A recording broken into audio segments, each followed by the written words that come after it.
All right, guys, we got this. Let's go. Gun wide trip sweep. Pros X go. On one. On one. Ready? Ready.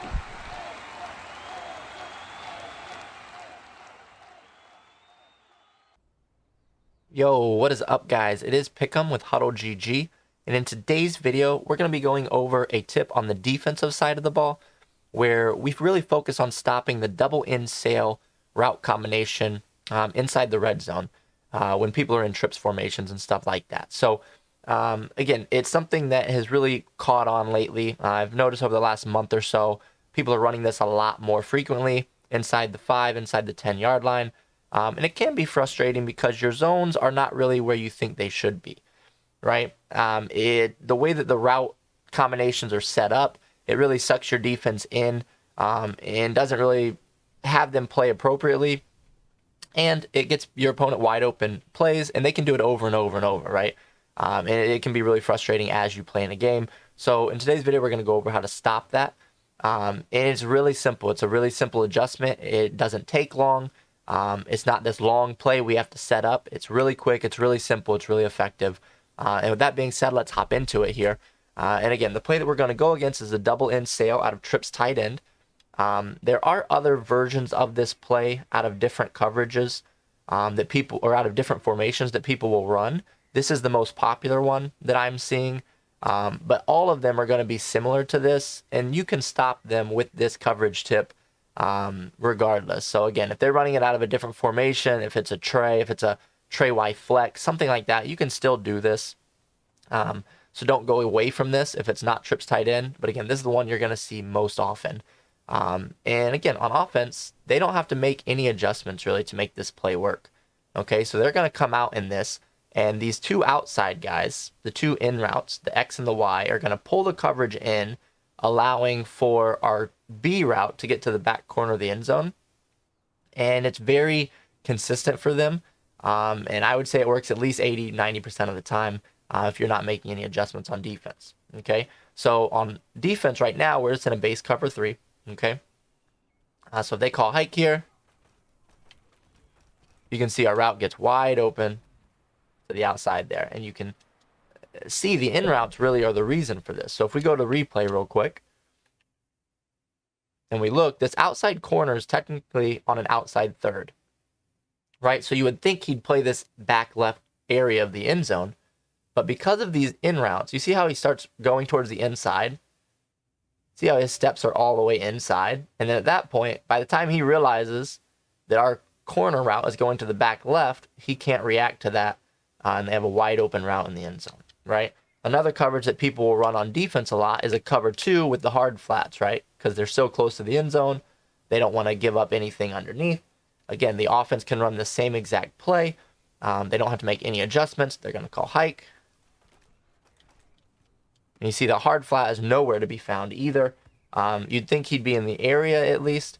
But if we go to replay here, you can see the outside flat. Again, this corner, number 2, is on a hard flat.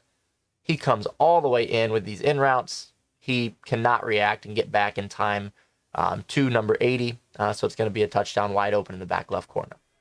Okay, so how do we stop it? And again, the way that we stop it is really simple. You can do this out of different plays on defense. I like it out of a cover 3 buzz. Okay, it's a coverage that I run a lot. The reason I like it is just how it's lined up. For one, it just allows us to have a good user with the other yellow on the field, and it doesn't really mess up the coverage a whole lot here. So again, we're going to come out in a 3 buzz press. You could do 3 buzz press match as well if you wanted. I just like buzz press, and the guy that we're going to adjust is the safety on the side of the trips. Okay, again, he is the yellow. He's one of your hook curls, and all we're going to do is we're going to put him in an inside quarter, and that's it. Okay, from there, I would typically use this yellow and just watch for anything coming underneath. So you're going to look for the in routes here. On this play, we're just going to be on the D lineman just because we want to focus on shutting down the corner route, right?